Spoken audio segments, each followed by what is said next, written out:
Messi വരുമെന്ന് വീണ്ടും ഉറപ്പിച്ചിരിക്കുന്നു സർക്കാർ. കായിക മന്ത്രി വി അബ്ദുറഹ്മാനാണ് ഫേസ്ബുക്കിലൂടെ ഇക്കാര്യം അറിയിച്ചത്. നേരത്തെ വരുമെന്ന് അറിയിച്ചെങ്കിലും മെസ്സിയെ കേരളത്തിലെത്തിക്കാൻ സർക്കാരിന് കഴിഞ്ഞിരുന്നില്ല. ഇതിനിടെയാണ് വീണ്ടും സർക്കാരിന്റെ പ്രഖ്യാപനം വന്നിരിക്കുന്നത്. പ്രശാന്ത് ശങ്കരമംഗലത്ത് ചേരുന്നു. പ്രശാന്ത്, വീണ്ടും സർക്കാർ ഉറപ്പ് നൽകുകയാണ് മെസ്സിയെ കേരളത്തിലേക്ക് എത്തിക്കുമെന്ന്. എന്താണ് ഏറ്റവും പുതിയ വിവരം?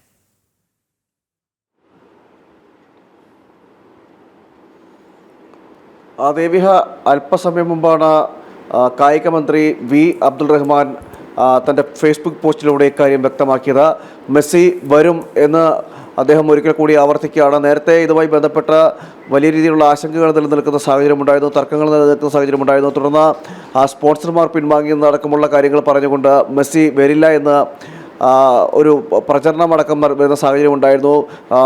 തുടർന്ന് മെസ്സി കേരളത്തിലേക്ക് വരില്ല എന്നായിരുന്നു പിന്നീട് തുടർന്ന് അറിയാൻ കഴിഞ്ഞത്. എന്നാൽ വീണ്ടും ഒരു കായിക മന്ത്രിയുടെ ഭാഗത്തുനിന്നൊരു അറിയിപ്പ് വന്നിരിക്കുകയാണ്. അല്പസമയം മുമ്പാണ് വന്നിരിക്കുന്നത്. മെസ്സിയും അർജന്റീന ടീം അടക്കമുള്ളവർ കേരളത്തിലേക്ക് എത്തും എന്നത് പറയുകയും ചെയ്യുന്നു. അതോടൊപ്പം തന്നെ ഫേസ്ബുക്ക് പോസ്റ്റിൽ മറ്റൊരു കാര്യം കൂടി പറയുന്നു. അദ്ദേഹം ഈ സ്പോൺസർമാർ ഇവിടേക്ക് അദ്ദേഹത്തെ എത്തിക്കാമെന്ന് പറഞ്ഞവർക്ക് കൂടി നന്ദി കൂടി രേഖപ്പെടുത്തുകയും ചെയ്യുന്നുണ്ട്. അല്പസമയം മുമ്പാണ് ഫേസ്ബുക്കിലൂടെ മെസ്സി വരും എന്ന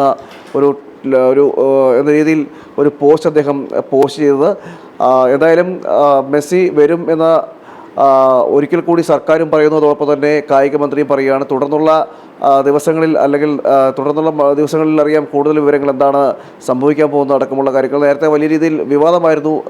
മെസ്സി വരുമെന്ന് ആദ്യം പറഞ്ഞിരുന്നു, പിന്നെ അത് വരില്ല എന്ന് അറിയാൻ കഴിഞ്ഞു. അതായത് സ്പോൺസർമാരടക്കം പിന്മാറുന്ന സാഹചര്യം ഉണ്ടായി എന്നടക്കമുള്ള വിഷയങ്ങളുണ്ടായിരുന്നു. കാരണം നേരത്തെയും സർക്കാർ ഇത്തരം പ്രഖ്യാപനങ്ങൾ നടത്തിയിരുന്നതാണ്. പ്രശാന്ത് ശങ്കരമംഗലത്താണ് ചേർന്നത്.